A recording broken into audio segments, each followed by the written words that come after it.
Clearly, to ensure a more investor-friendly environment, access to land has to be simplified. But there are still issues around land in Ogun State. What is being done in this regard? Because of our uniqueness, because of our proximity to Lagos, and because people have now found out that truly Ogun State is a destination of choice for obvious reasons. It's peaceful, very secure. We create all those necessary boxes that you must tick before you set up your business in a place. If you begin to do all the financial wherewithal, of course, financial checks, economics check, we know that Ogun State is very, very suitable quickly. You can tap into it.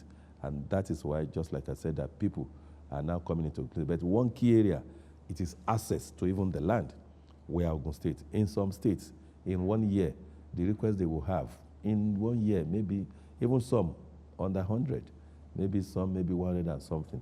But in 1 day, we have even requests in excess of maybe 200 or so. That comes with huge challenge. Not that we are not doing our, we are. And the truth is that when I came, we have 17,000 backlog of CFO to sign. Thank God that we have cleared about, I think, 13,000, 14,000 now. Those ones that are left undone are those that have some issues. Maybe where's your survey, who owns this, and that. Those are those ones. We are doing it, and that's why we created this one-stop shop. That's why we improve our GIS, such that at the touch of a button, you can know that, oh, this is where the land is. Where is your survey? You can get our survey department quickly, sort it out, let them have their survey. The issue of Omonile, maybe they would want land grabbers. Yes, it's everywhere. It will be wherever there is land, and land that they know that has value. Somehow, Ogun State have land that's, of course, tremendous value. And that is why we have this year's incidents of Monile. But lo and behold, since I've been governor, we make sure that we go to them, we let them know that no, it's not even in your interest not to allow people that want to develop our place. Those land has been there for ages, doing nothing. And once they come, we'll partner with them, we'll make sure that the community in which they are, of course, they too are into the arrangement, whatever arrangement they're doing, however small. So by and large, we're improving on access to title, ease of getting the title, where if we are not doing it, we'll not have about 102 or so companies that are backing to go. Those that have invested in excess of $100 million, some even over $2 billion. So they're here every day, they're with us. So what it means is this, we are getting some things right. Yes, there are still some more to be done, but clearly we are doing it. By the time we finish with what we are doing, integration of our IGR, it will be just in one shop. We are doing it, it's already happening. You don't need to move from one office to another. Or you want the land, even right where you are. At the top of your button, you can say, oh, fill in this questionnaire. Once it is done, maybe just in 1 or 2 visits, then bingo, you're there. Those are the kind of things we are doing. Still talking about taxation. Should the federal government increase VAT? Tough one, yes. From my background as an accountant, as a finance person, as somebody that can read between the line and compare the percentage of what constitutes tax in Nigeria to other nations, even other African nations, from Ghana to South Africa to Morocco to all of these nations, then you know that we are still far behind. I doubt if all that we generate by way of taxation in Nigeria will probably be, maybe at best, maybe under 20% or so. Whereas in some other climes, you will see that taxation alone is about 60%, some 40%. So clearly it shows that we are still on the tax here. Not much about maybe a lot of people that should be in the tax net are not there, number one. And a better way to do this thing is it. VAT is a consumption tax. It is those that are very rich, they consume more. It is not those that, yes, people that doesn't have that spending power. There may be many, but it's such that one individual can even probably outspend maybe 1 million people. So when you push this VAT up to the unsuspecting, to the maybe untrained eye, they will think that, oh, the masses are now being flogged. But truly, that is targeted. It will be targeted at those that actually have the buying power, the spending power, and they will be hit hard. So for me, I think with the right sensitization, we can and we should, but it will not just be one day that we just wake up and say, okay, we are increasing it to 10%, from 5 to 10 or to 15. No.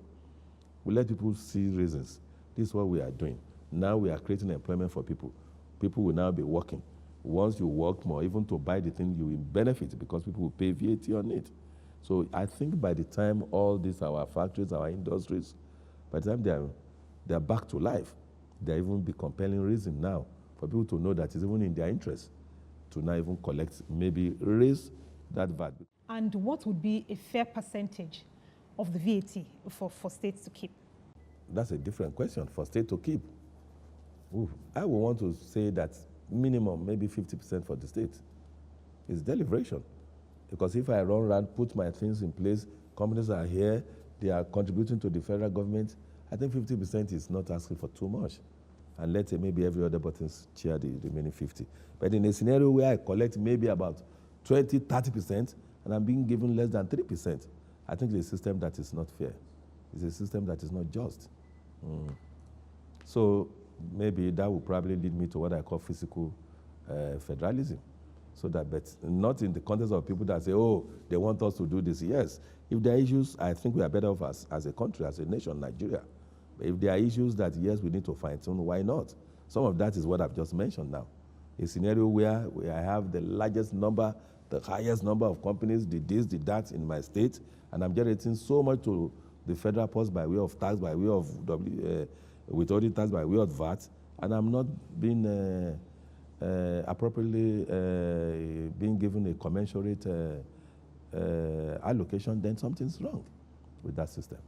As you just mentioned, Ogun State has a lot in common with Lagos State, much more than the boundaries. How is that special relationship with Lagos State impacting Ogun State positively or negatively? Oh, no, I think, to be honest, it's more of positive than negative. Positive in the sense that we are leveraging on that our closeness with them. And what do I mean by that? People that will want to probably work in Lagos, they are living with us. But hitherto, they pay their taxes to Lagos, which was an aberration. People don't know that you must pay your taxes where you live because you put pressure on all the infrastructures that exist in wherever you live. So now that they know, we are interfacing with Lagos to ensure that, yes, people will not just be living with us and paying their taxes to Lagos. They must at least pay their taxes to where they are now. So we are leveraging on it, not just in that axis alone. Yes, it comes with huge challenge. Challenge will be in terms of security implications of what is happening, or people want to believe that, okay, we can come and use Ogun State as maybe a dumping ground and all of that. Indeed, times where that when they pack all the refuse, you will see them just coming, dropping them on the express, and everywhere they think they can just drop in Ogun State. Those are maybe the challenges that we have. And again, most of our schools, even our health facilities, because they believe that, oh, it's Ogun State and it's free here, people just still move from where they are to come. But all in all, I think we are leveraging, we are benefiting more. Look at all of the development that is going on in Lagos. They cannot build any house in Lagos without coming to Ogun State because they will take all those granite that they will need from Ogun State. The cement that they're going to use from Ogun State, some even the sand that they're going to use from Ogun State. So when you look at it from that perspective, you will know that, yes, in the final analysis, it's a win-win for both of us, a mutually beneficial relationship, and we are leveraging on that. Should the federal government continue to give bailout funds to states? And my answer is strict no, but I will explain. Because yes, if I say no, quote and unquote, people out there, when they hear bailout, is that they've given you money that, oh, continue to spend. No, it's not like that. So until maybe when people realize that that bailout is not something that, unless they will say every month they want to be giving us money. No, because now, and that's why for me, I still maintain it, if price of oil doesn't increase, so be it. It's when even period of challenges like people will think, you'll be forced to think. And that's why I believe that people in all of those other nations, particularly in Europe and the America and all of that, because they have challenges. They cannot afford to sleep. You go to under the bridge, you see people sleeping there. Without even wearing anything, they will not die. You can't try that, you'll be dead. And that's why you must run around to make sure that, yes, we still have homeless people, but how many are there? So that's why people should now work. So the bailout that we are talking about, indeed, but for that bailout that was given then, some states would not have even to pay anything. But the truth is that they waited for the bailout, they collected the bailout, they paid nothing, back to square one. Because the bailout will just be, what is this bailout? Take Ogun State, for instance. We were given a total of about 19 billion. Every month, my salary bill for me, both the local government and the states, is about 9.1 billion.